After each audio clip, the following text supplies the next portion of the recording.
Just because they're breathing now doesn't mean they're going to keep breathing in about, 2 minutes time.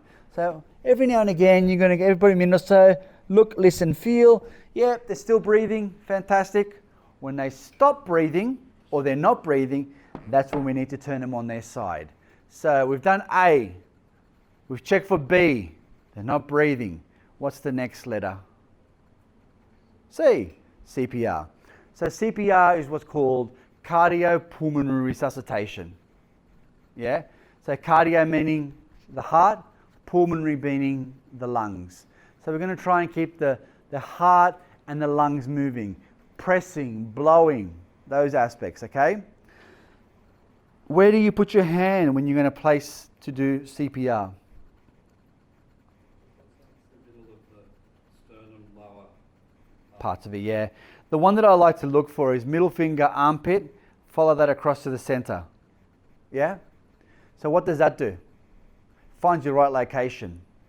In this particular course that we've developed in the new one, I want to make sure that your palm is parallel to the sternum.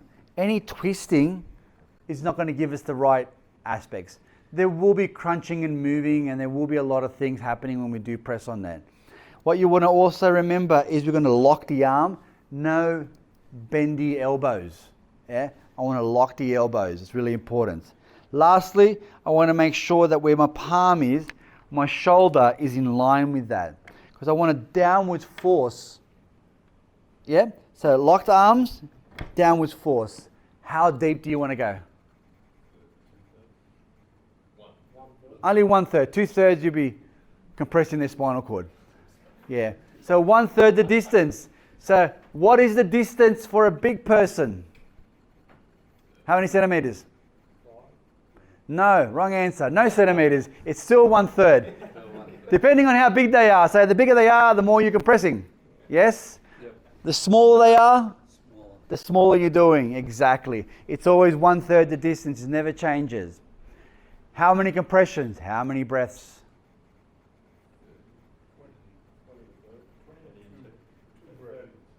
2 breaths, 30 compressions.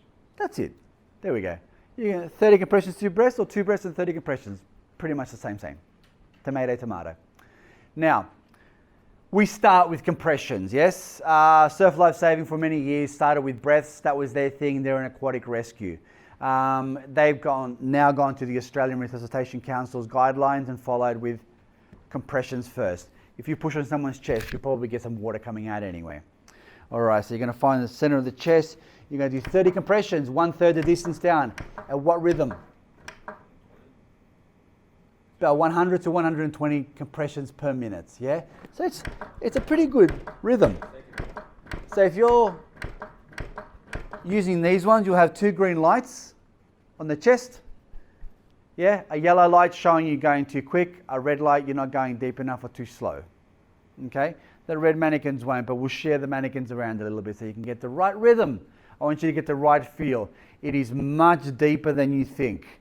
Yeah, I always find that people that are having troubles are just not going deep enough. I need you to go 1/3 the distance down. I need you to do 2 minutes of compressions for me today. Okay, that's your examinational part, your practical aspects. Yeah, at that point, I'm going to tell you that your patient is regurgitating or vomiting or not feeling well, shaking. You will turn them on their side. When would you stop doing CPR on somebody? When they ask you to stop.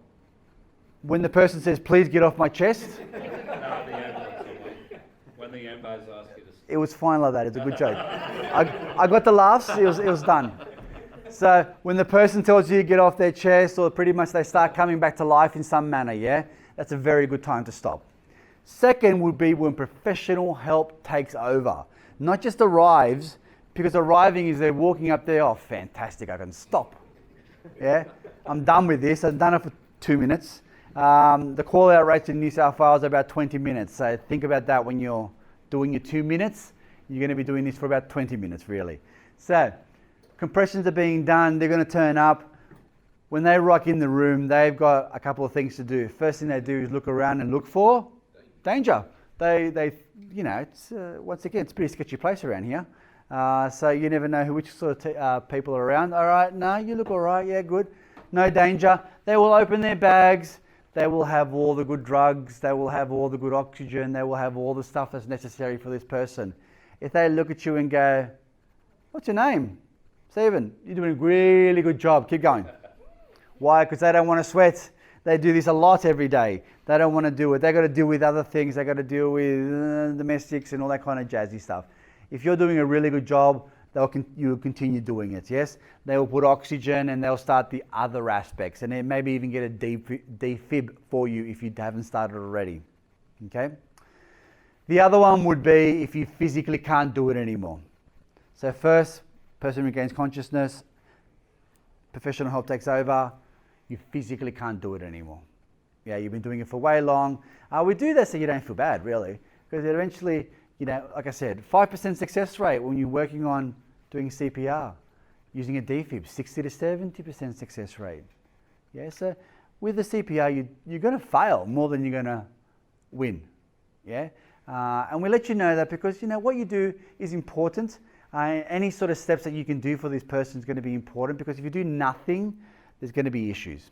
Okay, so we're doing compressions, 30 compressions, 2 breaths, 100 beats per minute, until professional help takes over or you physically can't do it anymore. But you're in a really cool place. You've got a defib. We try not to tap them on the head.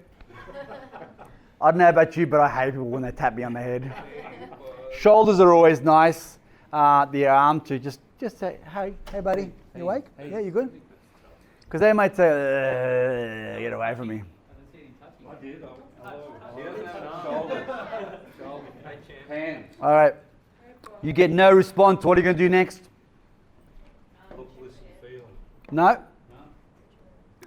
The most important part of the day. Send for help. They're not clairvoyants. They don't know. You've got to send for help. Every second you wait is less time they're coming. See, he's got his phone there. He's calling up help. Oh. So we're sending for help to the right location, right aspects. Fantastic. Then we're going to look, listen and feel. Or look in the airway first. I see a big chunk of saliva in there and vomit. What are you going to do? Roll them on this side. Roll them on this side. Let me see if everyone's doing it right. Everyone rolled away. Good. Why do you roll away from you? Because they don't want to throw up on your lap. Exactly. Fantastic. A little bit head tilting down so water runs downhill a little bit better. That's it. Bit more. That's it. Excellent. You scooped it out.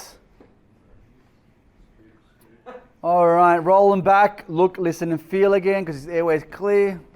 Now I want you to get down low and look down the chest. Fantastic. This is a really good class. Everyone's done it correctly. I'm looking for all the mistakes that normally happens. Now do it for about 5 seconds, because nothing worse than if I was to stick my head next to your face right now, you'd go, what the hell? So yeah, listen to the chest, feel the chest. All right, they're breathing. What are you going to do? They're breathing. Recovery position, fantastic. All right, so you've been in recovery position for about 2 minutes now. I want you to turn them back, or at least look, listen, and feel while you're there on the side. Again. They're not breathing. The patient is not breathing. What are you going to do for them? CPR. Start CPR. Fantastic.